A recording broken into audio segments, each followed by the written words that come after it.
अस्सलाम वालेकुम दोस्तों, मैं आपको परफेक्ट वेब सॉल्यूशंस की तरफ से पीएचपी फॉर बिगनर्स के एक और ट्यूटोरियल में खुशामदीद कहता हूं। दोस्तों, मेरा नाम इमरान कासिम है और आज के इस पीएचपी फॉर बिगनर के वीडियो ट्यूटोरियल में हम सीखने जा रहे हैं कि किस तरीके से हम कर्ल को पीएचपी के साथ यूज़ कर सकते हैं और अपनी वेबसाइट या अपनी किसी भी पेज से किसी दूसरी वेबसाइट या किसी दूसरी वेबसाइट के पेज का डाटा फेच करके उसको प्रोसेस कर सकते हैं विद इन आवर पेज। तो इससे पहले कि मैं अपने इस वीडियो ट्यूटोरियल को स्टार्ट करूं, मैं आपसे रिक्वेस्ट करूंगा कि अगर आपने अभी तक मेरे चैनल को सब्सक्राइब नहीं किया तो काइंडली इसको सब्सक्राइब ज़रूर कर लें और साथ में मौजूद बेल का जो नोटिफिकेशन आइकन है उसको प्रेस करना मत भूलिएगा, ताकि मेरी आने वाली हर नई वीडियो या सीरीज़ की नोटिफिकेशन आपको आपकी ईमेल में या आपकी यूट्यूब ऐप में आपको मिलती रहे और आप उससे अप टू डेट रह सकें। Thank you very much. तो चलिए शुरू करते हैं इस वीडियो ट्यूटोरियल को। तो सबसे पहले हमारे ये है कि हम पीएचपी कर्ल को यूज़ क्यों करना चाहते हैं, हमें प्रॉब्लम क्या है जिसकी वजह से हम जो है कर्ल को यूज़ करना चाह रहे हैं। तो पहली जो प्रॉब्लम है वो ये है कि हम जो है अपने पेज पे रहते हुए किसी दूसरे पेज या किसी दूसरी वेब सर्वर से या किसी दूसरे वेब सर्वर के पेज से हम इंफॉर्मेशन को रिट्रीव करना चाह रहे हैं। और ये कि जब वो इंफॉर्मेशन हम रिट्रीव करें तो बजाय इसके कि वो पेज हमारी साइट पर ओपन हो जाए, हम उसको प्रोसेस करना चाहते हैं और प्रोसेस करने के बाद उससे एक पर्टिकुलर रिजल्ट हासिल करना चाह रहे हैं। और अब तीसरी पॉइंट आप ये ले सकते हैं कि हम एक सिंक्रोनियस रिमोट कॉल सेट करना चाह रहे हैं जिसकी मदद से हम किसी भी दूसरी वेबसाइट से जो इंफॉर्मेशन हमें चाहिए हम उसको अपनी वेबसाइट पर शो कर सकें या अपने पेज पर शो कर सकें। तो इसके लिए हम यूज़ करते हैं पीएचपी कर्ल कमांड को या कर्ल इन पीएचपी। तो हमें पीएचपी कर्ल यूज़ करने के लिए किन किन चीज़ों की ज़रूरत है, क्या क्या डाटा हमें चाहिए, क्या इन्फॉर्मेशन चाहिए। तो उसमें सबसे पहली जो चीज़ हमें चाहिए वो यूआरएल एड्रेस है जिस पर से हमने डाटा को फेच करना है। फिर उसके बाद उसके साथ उसके रिक्वायर्ड पैरामीटर्स, मतलब उसमें कितने पैरामीटर हैं ये भी हमें पता होना चाहिए। नेम क्या है उसमें, उसकी डाटा टाइप क्या है, वैल्यू क्या है, और वो जो पैरामीटर्स हम दे रहे हैं वो हम जो है वो सेंड कर रहे हैं गेट रिक्वेस्ट के थ्रू या पोस्ट रिक्वेस्ट के थ्रू या उसकी इनकोडिंग टाइप क्या है, ये सारी चीज़ें हमें पता होनी चाहिए।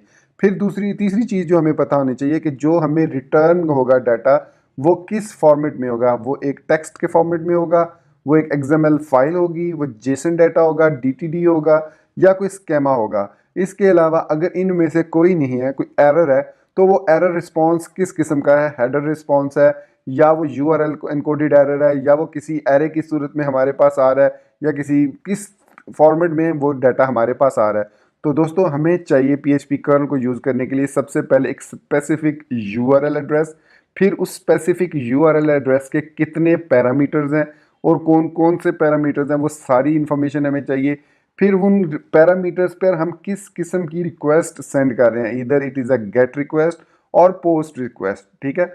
तो ये दोनों रिक्वेस्ट हम सेंड कर सकते हैं using curl and using curl in PHP. तो अब हम बात करते हैं कर्ल लाइब्रेरी की। तो curl is one of the most powerful PHP extension. It stands for client URL, C stands for client and URL unified resource locator या location. तो client URL is the abbreviation, is the detail, I mean it is curl is the abbreviation of client URL and allows you to communicate with other servers using a wide range of protocols। जी दोस्तों, इसमें हम different किस्म के protocols को भी use कर सकते हैं टू फेच डाटा। तो ये इन्फॉर्मेशन हमारे पास होनी चाहिए। तो कर्ल का काम यह है कि हम कर्ल की मदद से किसी भी साइट से किसी भी प्रोटोकॉल्स को यूज़ करते हुए कम्युनिकेट कर सकते हैं। अब इसके अंदर एक और चीज़ यूज़ होती है, लाइब्रेरी, जो है लिब कर्ल, मतलब कर्ल की जो लाइब्रेरी है। This is the library behind the PHP curl extension. Currently supports a wide range of protocols including, इसमें शामिल हैं HTTP, HTTPS, FTP, Telnet, File, LDAP, DICT, Goofer, and HTTPS, as well as HTTPS certificates. Also, libcurl supports HTTP post request, HTTP put request, HTTP get request, FTP uploading, और इसके अलावा हम जो HTTP form based upload कर सकते हैं, proxies check कर सकते हैं, cookies end user password authentication भी परफॉर्म कर सकते हैं offer remote server from with in over page. मतलब इसके लिए हमें उस पेज पे या उस वेबसाइट पे जाने की ज़रूरत नहीं है, हम ये जो चीज़ें हैं ये गेट कर सकते हैं अपने पेज पे, अपनी वेबसाइट पे रहते हुए। तो हमारे पास ये जो कर्ल की कमांड है या कर्ल इन पीएचपी है, उसके कुछ मेन फंक्शंस हैं जिनको यूज़ करते हुए आप उसको एग्जीक्यूट करते हैं या उससे अपनी फंक्शनैलिटी या रिक्वायर्ड प्रोसेस जो है वो कंप्लीट करते हैं। सबसे पहले हम कर्ल इनिट कमांड को यूज़ करते हैं to initialize a curl sessions, जो कि हमें रिटर्न करता है एक हैंडल, और वो एक ऑब्जेक्ट की सूरत में होता है जिसको हम किसी भी वेरिएबल में स्टोर कर सकते हैं। फॉर द एग्जांपल इसमें हम यूज़ कर रहे हैं $CH। मोस्टली जो जितनी भी आप एग्जांपल्स देखेंगे ऑन द इंटरनेट, उसमें CH को ही यूज़ किया जाता है एज एन ऑब्जेक्ट। फिर उसके बाद हम दूसरी जो उसकी कमांड है पीएचपी कर्ल की, वो है कर्ल अंडरस्कोर सेट OPT। मतलब इसका मतलब है कर्ल सेट ऑप्शंस।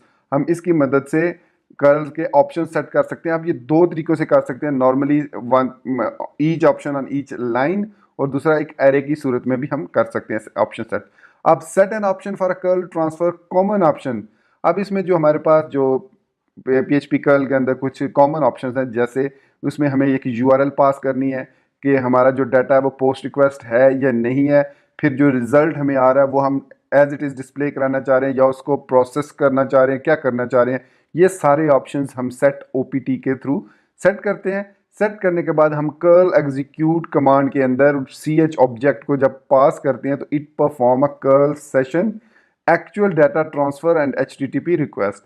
तो ये जो कर्ल एग्जिक है, कर्ल अंडरस्कोर एग्जीक्यूट कमांड है, ये बेसिकली उस ऑब्जेक्ट को फिर सेंड करता है उस सर्वर पे, और वो सारा प्रोसेस करता है और डाटा को वहाँ से हमारी तरफ ट्रांसफ़र करता है। जब वो डाटा एक्चुअली ट्रांसफ़र हो चुका है, हम हो चुका होता है, हम उसको अपने मतलब सेव कर लेते हैं अपने पास। तो फिर हम कर्ल की कमांड को क्लोज कर देते हैं, उस ऑब्जेक्ट को डिस्ट्रॉय कर देते हैं using curl underscore close option. So close a curl session, end of transaction.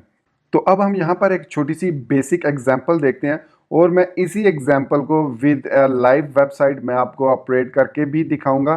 तो यहाँ पर अब सबसे पहले स्टार्ट ले रहे हैं, देखिए CH is equal to $CH एक वेरिएबल है, उसको हम इक्वल टू कर रहे हैं current curl underscore init function के, जिसका मतलब है कि कर्ल का सेशन जो है वो इनिशियलाइज करो। फिर उसके बाद पहला ऑप्शन हम सेट करते हैं कर्ल अंडरस्कोर सेट OPT, और जिसका पहला पैरामीटर होता है वो ऑब्जेक्ट होता है जो हम कर्ल, या वो सेशन ऑब्जेक्ट होता है जो हम कर्ल इनिट के थ्रू पास करते हैं।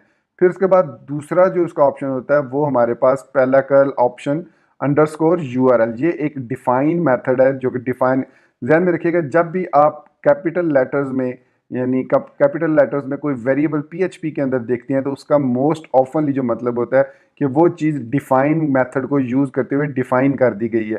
तो यहाँ पर हमने कर्ल OPT अंडरस्कोर URL दूसरा ऑप्शन देना है, और उसके बाद उसको हमने यहाँ पर पास करना है कोई भी URL जिसको हम फेच करना चाह रहे हैं, फॉर एग्जाम्पल xyz.com/example.php। उसके बाद हम उसको बताते हैं दूसरा। ये चार जो ऑप्शन यहाँ पे मैंने बताए हैं ये मस्ट ऑप्शंस हैं किसी भी कर्ल सेशन के लिए। इसके अलावा काफ़ी सारे ऑप्शनल भी हैं, वो भी हम देखेंगे। तो दूसरा अब हम बता रहे हैं कर्ल सेट OPT, फिर अगेन हम CH पास करेंगे, फिर उसको बताएंगे कर्ल OPT अंडरस्कोर पोस्ट का जो मेथड है वो ट्रू है या फॉल्स है। मतलब कर्ल OPT पोस्ट जो पैरामीटर है वो ट्रू है या फॉल्स है। अगर हम ट्रू करेंगे तो इट मीन हम पोस्ट रिक्वेस्ट सेंड करने जा रहे हैं। अगर हम इसको फॉल्स करेंगे तो डेफिनेटली वो एक गेट रिक्वेस्ट होगी ऑटोमेटिकली। फिर हम तीसरा ऑप्शन उस सूरत में देते हैं जैसे अगर हम पोस्ट फील्ड्स, हम कोई फील्ड पोस्ट करना चाह रहे हैं, जैसे कि हम यहाँ पर उसको एक ID इज इक्वल टू 33, ये उस सूरत में हम करेंगे जब हमारे पास कर्ल OPT पोस्ट जो है वो ट्रू होगा, क्योंकि हम उसको एक पोस्ट रिक्वेस्ट सेंड करें। तो फिर हमें पोस्ट फील्ड्स भी देनी पड़ेंगी, जिसको जितनी भी हमारे पास यहाँ पर पोस्ट फील्ड होंगी हम उनको यहाँ पर पास करेंगे। अगर मल्टीपल हमारे पास फील्ड्स हैं तो हम उनको एंड साइन के साथ यहाँ पर डिफ्रेंशिएट करेंगे ताकि वो उसको पास हो सके हमारी उस URL को। और अगर हमने इसको फॉल्स किया और फिर भी कुछ पैरामीटर्स हमें देने हैं तो वो हम यहाँ पर डायरेक्टली URL के साथ क्वेश्चन मार्क लगा के जितने भी पैरामीटर देना चाहें वो दे सकते हैं। फिर हमारे पास फोर्थ इसमें ऑप्शन सेट करने का आता है curl underscore set OPT $CH curl OPT return transfer true.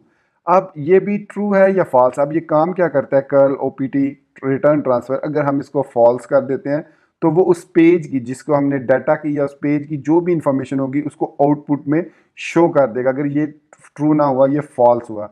अगर हम इसको ट्रू रखेंगे तो फिर हमारे पास आउटपुट नहीं आएगी, बल्कि हमारी जो कर्ल एग्जीक्यूट कमांड है या मेथड है वो हम उस सारे डाटा को हमें एक दूसरे ऑब्जेक्ट में या एक दूसरे वेरिएबल में सेव कर देगा, और फिर हम इस वेरिएबल को उस डाटा के मुताबिक जो हमने पीछे देखा था कि हमारे पास किस किस्म का डाटा जेसन है तो हम उसको एरे में कन्वर्ट करेंगे, एक्सएमएल है तो उसको एक्सएमएल ऑब्जेक्ट के थ्रू हम प्रोसेस करेंगे, टेक्स्ट है तो टेक्स्ट को हम जिस तरीके से भी किसी जगह पे डिस्प्ले कराना चाहें, किसी डेटाबेस में सेव करना चाहें सेव कर सकते हैं। अगर हमारी लॉगिन प्रोसेस है तो हम कोई सेशन क्रिएट कर सकते हैं विद इन आवर पेज, तो ये वो रिजल्ट है इस जगह पे सेव हो जाएगा। फिर उसके सेव को प्रोसेस करने से पहले हम अपनी कर्ल की जो सेशन है जो कर्ल का उसको क्लोज कर देंगे। अब यहाँ से मैं इस सारे कोड को एज इट इज़ कॉपी करता हूँ। देखिए मैंने इसको कॉपी किया। कॉपी करने के बाद मैं अपने फेवरेट टेक्स्ट एडिटर जो कि सबलाइम टेक्स्ट है उसके अंदर जाऊंगा। यहाँ पर मेरे पास एक पेज डॉट PHP फाइल है जो कि PHP के एक फोल्डर में सेव है। यहाँ पर मैं इसको एज इट इज़ पेस्ट कर देता हूँ। देखिए मैंने कोई चेंजेस नहीं की। अब यहाँ पर जो मुझे चेंजेस करनी है वो ये है कि ये जो HTTP हमारे पास URL है ये हमें एक तो डबल कोट्स में देनी है ताकि उसे पता हो कि ये एक स्ट्रिंग है और ये एक URL है जिस पे हमने प्रोसेस करना है। तो यहाँ पर एग्जांपल के लिए मैं जो URL आपको दिखाऊंगा वो है जेसन प्लेस होल्डर टाइप आई कोड की। तो ये हमारे पास एक वेबसाइट है जो कि हमें रिटर्न करती है जेसन में डाटा। जैसे मेरे पास यूज़र है यहाँ पे, मैं इस पर क्लिक करता हूँ इस URL पे तो ये हमें कुछ डाटा रिटर्न होता है। और ये अगर आप इसका फॉर्मेट देखें तो ये एक जेसन फॉर्मेट है क्योंकि ये स्क्वायर ब्रैकेट से यूज़ हो रहा है और स्क्वायर ब्रैकेट पे खत्म हो रहा है, तो ये एरे ऑफ जेसन डाटा है। अगर आपको जेसन के बारे में नहीं पता तो इसके लिए आप मेरा जेसन का क्रैश कोर्स देख सकते हैं जो कि उर्दू और हिंदी लैंग्वेज में है। आपको वो बेसिक वेब डेवलपमेंट की प्लेलिस्ट में मिल जाएगा, आप उसको देख सकते हैं। तो अब मुझे करना क्या है, इस URL को यहाँ से कॉपी करना है। कॉपी करने के बाद मैं यहाँ पर उसको पेस्ट कर दूंगा तो ये हमारे पास यहाँ पर ये URL क्रिएट होगी। अब चूंकि ये रिक्वेस्ट जो है क्योंकि हमने यहाँ पर इसको डायरेक्ट URL में एक्सेस किया तो it is a gate request. So gate request होने की सूरत में हमें क्या करना होगा, यहाँ पर इसको हम फॉल्स कर देंगे। जो कर्ल opt_post है इसको फॉल्स कर देंगे और इसको कमेंट आउट कर देंगे क्योंकि हमने कोई डाटा तो पास करना नहीं है। फिर हम कर्ल opt रिटर्न ट्रांसफ़र को अगर तो फॉल्स करेंगे तो देखिए क्या होगा। मैं इसको फॉल्स कर देता हूँ और यहाँ पर इस रिजल्ट सेव पेज को सेव करता हूँ। सेव करने के बाद मैं वापस ब्राउज़र में जाऊँगा। अब यहाँ पर मैं न्यू टैब ओपन कर लेता हूँ यहाँ पर, और यहाँ पर मैं लिखता हूँ लोकल होस्ट स्लैश सॉरी मेरा एक्चुअली सर्वर मैप सर्वर अभी रन नहीं हो रहा तो मैं इसको पहले एग्जीक्यूट कर लूँ ताकि ये मेरे PHP कोई एरर ना दे जाए। तो यहाँ पर it is asking me for my password. तो ये हमारा सर्वर जो है वो स्टार्ट हो चुका है। अब मैं यहाँ पर लिखता हूँ local host slash PHP slash page dot PHP। मैं इसको एग्जीक्यूट करूँगा तो यहाँ पर आप देख सकते हैं डाटा हमारे पास रिटर्न हो रहा है जो कि एक आप ये जो डाटा ये जेसन में नहीं है क्योंकि अगर जेसन में होता ये डाटा तो ये कुछ इस तरीके से मेरे पास आता एक प्रिटी फॉर्मेट में, क्योंकि मैंने जेसन फॉर्मेटर को इंस्टॉल किया हुआ है, एक एक्सटेंशन है गूगल क्रोम की। तो ये डाटा इस सूरत में आ रहा है, इसका मतलब है कि ये एक टेक्स्ट फॉर्मेट में मेरे पास आ रहा है। तो मुझे इसके लिए इसको प्रोसेस करने में थोड़ी प्रॉब्लम होगी, तो इसके लिए मुझे क्या करना पड़ेगा वो आगे चल के हम देखेंगे। तो यहाँ तक दोस्तों हमने देख लिया कि हमने डाटा को फेच कर लिया। अब अगर मैं इसको ट्रू कर देता हूँ और सेव करके इसी पेज को रिफ्रेश करूँगा तो देखिए हमारे पास कोई डाटा नहीं आया। तो आप ये परेशान मत होइएगा कि डाटा क्यों नहीं आया। बेसिकली अब इसको रिटर्न ट्रांसफ़र को ट्रू करने से हमारे पास डाटा इस रिजल्ट के वेरिएबल में सेव हो जाता है। तो अब कर्ल को क्लोज करने के बाद मैं सिंपली यहाँ पर प्रिंट आर रिजल्ट करूँगा तो देखिएगा वही डाटा यहाँ पर अब दोबारा से मेरे पास शो हो गया। अब ये टेक्स्ट फॉर्मेट में है डाटा, इसको हमने जेसन में कन्वर्ट करना है। वो अगले हम देखेंगे अगली स्लाइड्स में कि कैसे हम उसको कन्वर्ट करते हैं। तो आई एम श्योर यहाँ तक आपको समझ आ गई है। तो चलिए नेक्स्ट मूव करते हैं। तो हमने जैसे कि देखा कि कुछ बेसिक मेथड्स हैं कर्ल सेट opt हमारे पास, और इसके अलावा curl execute, curl init, curl close. तो ये वो पैरामीटर्स हैं जो या वो मेथड्स हैं जो कि नीडेड हैं कर्ल को एग्जीक्यूट करने के लिए। इसके अलावा हमारे पास कुछ और फंक्शंस भी हैं PHP कर्ल के अंदर जो कि कुछ और फंक्शनैलिटी परफॉर्म करते हैं, जैसे कि कर्ल _copy _handle, कॉपी या curl handle along with all of its preferences. फिर कर्ल एरर नंबर, अगर किसी किस्म का कोई एरर आता है, एरर नंबर आता है, तो वो इस कर्ल एरर नंबर के ज़रिए हम उसको सेव कर सकते हैं किसी भी वेरिएबल में। और ये सारी हमारे पास, आप इस वीडियो को यहाँ पे पॉज करके देख सकते हैं, साथ उसकी डेफिनेशन मौजूद है कि curl error returns a string containing the last error for the current session, curl get information regarding a specific transfer, curl set OPT array. अब जैसे मैंने शुरू में बताया था कि हम जो ऑप्शंस हैं वो एक अलग अलग सेट ओपीटी के थ्रू दे सकते हैं, मतलब इस पोर्शन के थ्रू। अगर हम एरे ऑफ डाटा देना चाह रहे हैं तो हम curl underscore set OPT underscore array की मदद से उसको मल्टीपल ऑप्शंस एक एरे की सूरत में दे सकते हैं। फिर हमारे पास कर्ल वर्जन है, ये वर्जन चेक करने के लिए कि हम जो कर्ल कमांड यूज़ कर रहे हैं या कर्ल पीएचपी में यूज़ कर रहे हैं उसका वर्जन कौन सा है। तो ये कुछ अदर फंक्शंस हैं, इनके बारे में डिटेल आप php.net पे जाके देख सकते हैं। तो जिस तरीके से हमारे पास और मेथड्स मौजूद हैं, ऑप्शनल मेथड्स मौजूद हैं, इसी तरीके से हमारी पीएचपी के अंदर कुछ और ऑप्शंस भी हैं जो हम यूज़ करके अपने डाटा को more user friendly and more with a specific type में कन्वर्ट कर सकते हैं। जिस तरीके से हमारे पास यहाँ पर अदर ऑप्शंस में curl OPT header underscore header, इसको अगर हम ट्रू करेंगे तो इसका मतलब है कि हेडर की इंफॉर्मेशन को ऐड कर दो इनसाइड द आउटपुट। मतलब जब आउटपुट हमारे पास आएगी तो उसके अंदर कर्ल ओपीटी मतलब हेडर की जो भी इंफॉर्मेशन है उसको भी सेव कर दो। कर्ल ओपीटी अंडरस्कोर पोर्ट की मदद से हम अगर अपनी एक यूआरएल को एक्सेस कर रहे हैं और वो किसी स्पेसिफिक यूआरएल पे है जो नॉर्मल 80 पोर्ट के अलावा है, तो यहाँ पर हम उसको अल्टरनेटिव पोर्ट के तौर पर नंबर दे सकते हैं जिसके साथ फिर हम कनेक्ट कर सकते हैं। तो मोस्ट ऑफनली कर्ल ओपीटी पोर्ट जो है वो दूसरे protocol type like FTP, SFTP या एसएसएच, या आप इन तरीकों से जब कनेक्ट करते हैं तो तब आपको कर्ल ओपीटी पोर्ट को यूज़ करना पड़ता है। अगर आप किसी वेबसाइट को ले रहे हैं तो वेबसाइट के लिए हमें कर्ल ओपीटी अंडरस्कोर पोर्ट की ज़रूरत नहीं होती। फिर उसके बाद हमारे पास आता है curl OPT underscore HTTP header. तो इसके अंदर हम एरे ऑफ एचटीटीपी हेडर्स जो है वो सेंड कर सकते हैं। सपोज जैसे अभी हमने अपने लास्ट एग्जांपल में जो आउटपुट ली है, वो आउटपुट जो है वो एक टेक्स्ट की फॉर्मेट में आ रही है, लेकिन हम जो आउटपुट चाह रहे हैं वो चाह रहे हैं कि वो आए जेसन के फॉर्मेट में, क्योंकि हमें जो नॉर्मल आउटपुट मिल रही है उस साइड से वो जेसन में है, लेकिन हमें जो कर्ल के थ्रू मिल रही है आउटपुट वो एक टेक्स्ट फॉर्मेट में है बाय डिफ़ॉल्ट। तो हम उसको जेसन में कन्वर्ट कर सकते हैं using curl OPT HTTP header option को। फिर हमारे पास है कर्ल ओपीटी अंडरस्कोर फाइल। इसका मतलब है कि the file that the transfer should be return to default is STD out. मतलब जो आपने फाइल, जिस तरीके से हम डाटा बेस उससे किसी भी दूसरी यूआरएल से डाटा लेके उसको एक वेरिएबल में सेव करके एक ब्राउज़र में डिस्प्ले कराते हैं एचटीटीपी रिटर्न ट्रांसफर फॉल्स की सूरत में, तो हम उसको किसी फाइल के अंदर भी सेव कर सकते हैं उस आउटपुट को यूजिंग। नॉर्मल बाय डिफ़ॉल्ट जो है वो एसटीडी आउट है, ब्राउज़र में वो नज़र आता है, लेकिन इस ऑप्शन को यूज़ करते हुए हम उसको किसी फाइल में भी सेव कर सकते हैं। लेकिन हमें इसकी ज़रूरत नहीं पड़ती क्योंकि हम प्रोसेस करने के बाद मोस्टली उसको ब्राउज़र में ही शो करना चाह रहे हैं।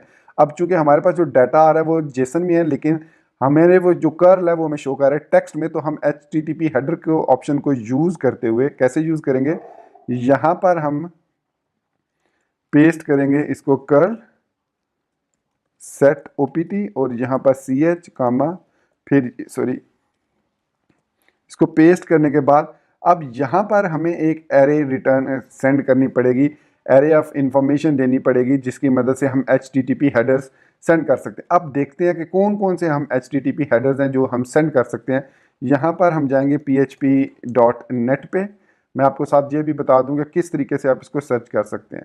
तो यहाँ पर हम इसकी ओपन करने के बाद यहाँ पर आप सिंपली लिखेंगे कर्ल लिख के थोड़ा सा वेट, जब अभी पेज लोड नहीं हुआ, जैसे ही पेज लोड होगा यहाँ पर हमारे पास जो कर्ल में लिस्ट आ जाएगी, ये देखें context options, curl close, curl copy handle.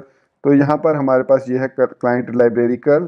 तो इसको आप सर्च करते हैं तो हमारे पास यहाँ पर इसकी सारी डिटेल आ जाएगी, ये देख सकते हैं इसकी, ये सारे हमारे पास जितने भी इसके ऑप्शंस हैं वो सारे हमारे पास आ गए हैं। तो ये हमारे पास है कर्ल। तो यहाँ पर एक होगी एग्जाम्पल, बेसिक कर्ल एग्जाम्पल। तो यहाँ एग्जाम्पल्स में हम जाते हैं तो यहाँ पर ये इसकी एक बेसिक एग्जांपल है। तो यहाँ पर उसने 1 भी ले सकते हैं, 0 भी दे सकते हैं, ट्रू अगर 1 है तो ट्रू है, 0 है तो फॉल्स है। तो इस तरीके से हमारे पास आप यहाँ पर देख सकते हैं रिटर्न ट्रांसफ़र ट्रू, एसएसएल भी दे सकते हैं।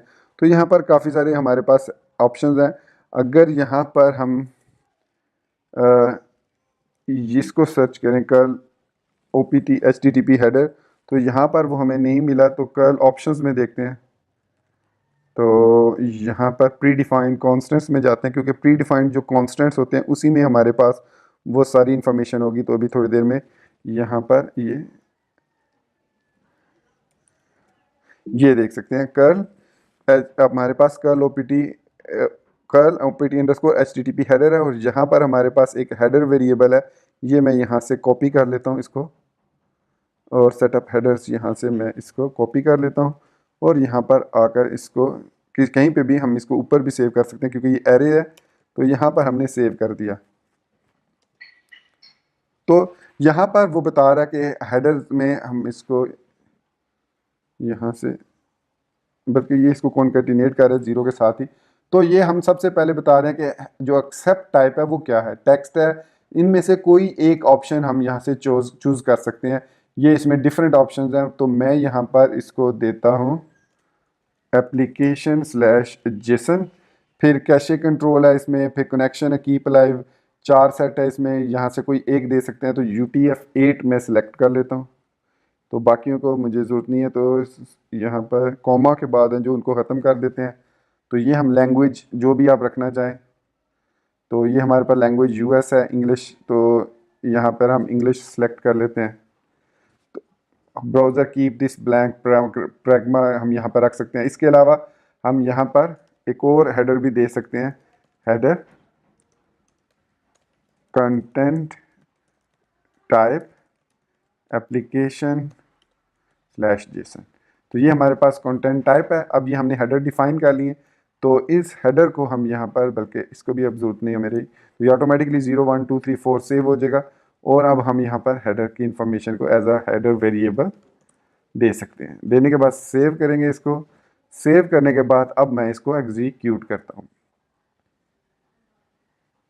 इसको रीलोड करूँगा पेज को जो हमने लास्ट क्रिएट किया था तो एग्जाम्पल में। तो यहाँ पर अब हमारे पास जो डाटा है वो प्रॉपरली जेसन फॉर्मेट में आना चाहिए। तो यहाँ पर हमारे पास रिज़ल्ट आ रहा है।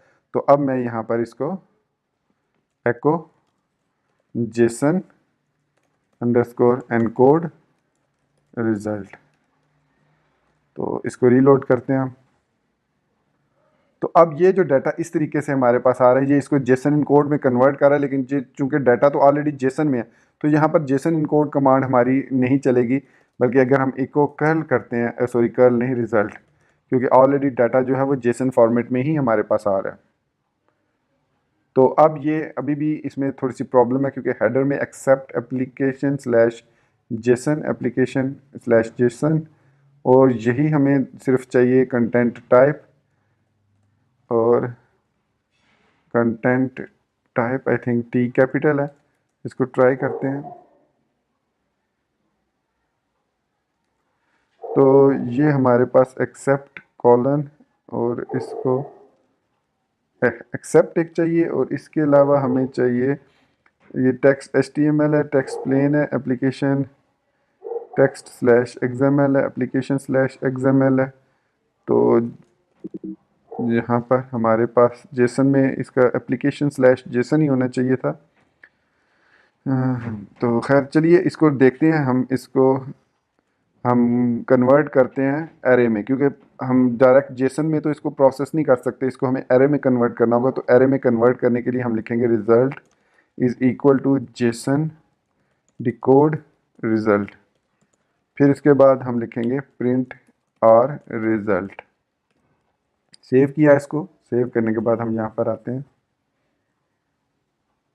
तो ये देख सकते हैं कि अब हमारे पास जो डाटा है वो अब एरे में कन्वर्ट हो चुका है, जेसन से एरे में कन्वर्ट हो चुका है। तो अब हम इसको प्रोसेस कर सकते हैं फॉर ईच लूप के थ्रू। अगर आप इसको थोड़ा सा और खूबसूरत तरीके से डिस्प्ले करना चाहें, तो यहाँ पर आप एक प्री जो HTML का कोड है, एलिमेंट है, उसको यूज़ कर सकते हैं। तो अब आप यहाँ पर देख सकते हैं कि हमारे पास एक डाटा प्रॉपर फॉर्मेट में आ रहा है। ये हमारे पास 0 इंडेक्स है, और उसके अंदर हमारे पास STD क्लास ऑब्जेक्ट्स हैं। तो यहाँ पर हम लिख सकते हैं, अगर लूप के थ्रू मैं डिस्प्ले कराना चाहूँ, तो फॉर ईच रिजल्ट एज रो। फिर मैं अगर रो में से कोई चीज़, सपोज मैं नेम डिस्प्ले कराना चाह रहा हूँ सारे, तो नेम को मैं टारगेट करने के लिए रो इको रो नेम कर सकता हूँ, डॉट BR टैग लगा देता हूँ, ताकि वो नेक्स्ट लाइन पे नेक्स्ट नेम को डिस्प्ले करे। तो 10 नेम डिस्प्ले होने चाहिए, क्योंकि बाय डिफ़ॉल्ट 10 आ रहे हैं। तो आप यहाँ पर देख सकते हैं 10 नेम्स हमारे पास आ गए हैं।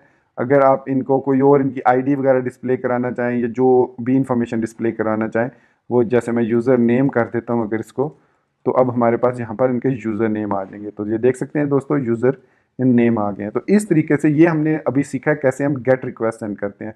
अगर मैं इसको फॉल्स कर देता हूँ, ट्रू कर देता हूँ, चलिए मैं इसी में एग्जांपल में आपको दिखाता हूँ। जो हमारे पास वेबसाइट है, इस वेबसाइट पे हम जो है डाटा पोस्ट भी कर सकते हैं। मतलब पोस्ट करेंगे तो हमें एक रिज़ल्ट आउटपुट मिलेगा। तो पोस्ट कैसे करते हैं, उसके लिए हमें क्या इन्फॉर्मेशन, जैसे ये हमारे पास है गेट पोस्ट में हम पोस्ट कर सकते हैं यूज़र को। तो पोस्ट के लिए हमें डाटा जो चाहिए, अब इसमें हमारे पास अगर यूज़र्स को देखें तो यहाँ पर हमारे पास पोस्ट एग्जांपल भी इसकी एक होगी।